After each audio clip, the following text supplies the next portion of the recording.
Hello viewers, welcome to our channel Unboxing Fact. Great Wall of China পৃথিবী বিখ্যাত একটা man made architecture, কিন্তু আমরা কতটুকু জানি এই গ্রেট ওয়াল অফ চায়না নিয়ে? আজ এই ভিডিওতে আমরা গ্রেট ওয়াল অফ চায়না নিয়ে 10টা তথ্য তুলে ধরবো যেগুলো হয়তো অনেকেরই জানা নেই। নাম্বার 1, চায়নার এই গ্রেট ওয়াল বাস্তবে কিন্তু এক টানা কোনো ওয়াল নয়। Actually great wall of China হচ্ছে সিরিজ অফ ওয়ালস, যেগুলো কয়েক শতক ধরে বিভিন্ন রাজত্বে বানানো হয়েছে। অ্যাকচুয়ালি এটাকে গ্রেট ওয়ালস অফ চায়না বললেও ভুল কিছু বলা হবে না। Number 2, great wall of China কিন্তু একবারে বানানো হয়নি।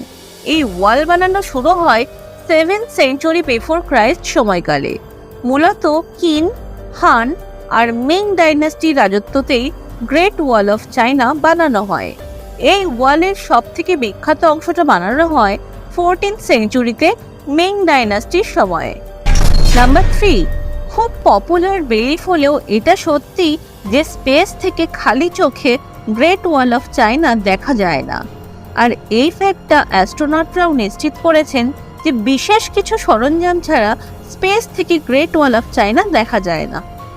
নাম্বার 4, গ্রেট ওয়াল অফ চায়নার টোটাল দৈর্ঘ্য হচ্ছে 13,170 মাইলস, যেটা কিনা ইউনাইটেড স্টেটস অফ আমেরিকাকে ক্রস করতে যে দূরত্ব পার করতে হয় তার প্রায় 5 গুণ।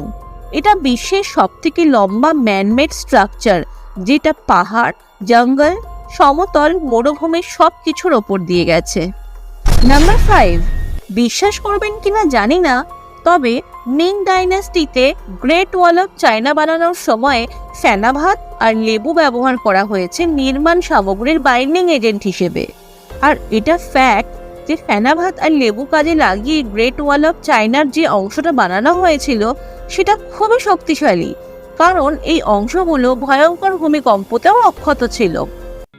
ভিডিওতে এগোনোর আগে আপনাদেরকে বলতে চাই, আপনারা অনেকেই আমাদের ভিডিওতে দেখেন কিন্তু সাবস্ক্রাইবের বাটনটায় ক্লিক করতে ভুলে যান। এটা আপনাদের জন্য তো ফ্রি, কিন্তু আমাদের জন্য খুবই উৎসাহের কারণ। তাই অবশ্যই চ্যানেলটা সাবস্ক্রাইব করে আমাদের পাশে থাকবেন। আর এই ভিডিওটা দেখে যদি আপনাদের মনে হয় যে আপনারা এই ভিডিও থেকে কিছু জানতে পেরেছেন, তাহলে অবশ্যই ভিডিওটা লাইক করে দেবেন এবং বেশি বেশি করে শেয়ার করে দেবেন। নাম্বার 6, 1 মিলিয়নেরও বেশি লোক কাজ করেছে এই গ্রেট ওয়াল অফ চায়না বানানোর জন্য, সে সৈন্যই হোক বা বন্দী।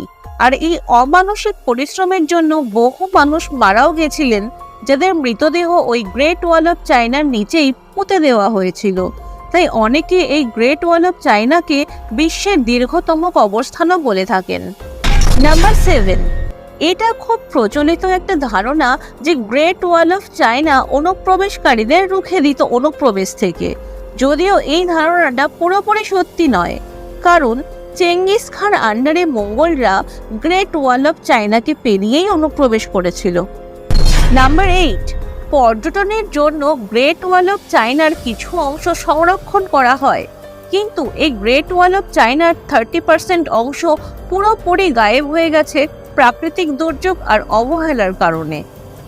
নাম্বার 9, গ্রেট ওয়াল অফ চায়নার সাংস্কৃতিক এবং ঐতিহাসিক গুরুত্বের জন্য 1987 সালে ইউনেস্কো গ্রেট ওয়াল অফ চায়নাকে ওয়ার্ল্ড হেরিটেজ সাইট বলে ঘোষণা করে। এটা বিশ্বের মোস্ট ভিজিটেড সাইটগুলোর মধ্যে একটা। অ্যান্ড ফাইনালি নাম্বার 10, প্রতি বছর গ্রেট ওয়াল অফ চায়নার ওপর ম্যারাথন অনুষ্ঠিত হয়। অংশগ্রহণকারীরা 5000 স্টেপস চড়ে এই গ্রেট ওয়াল অফ চায়নার ওপর যাওয়ার জন্য। বিশ্বের one of the most challenging marathon এটা। এই 10টা ফ্যাক্টের মধ্যে আপনার কোনগুলো জানা ছিল অবশ্যই কমেন্ট করে জানাবেন। গ্রেট ওয়াল অফ চায়না নিয়ে এরকমই কোনো ইন্টারেস্টিং ফ্যাক্ট আপনার জানা থাকলে সেটাও কমেন্ট করে জানাতে ভুলবেন না। ভিডিওটি ভালো লাগলে বেশি বেশি করে শেয়ার করে দেবেন। আজকের ভিডিও এখানেই শেষ করছি।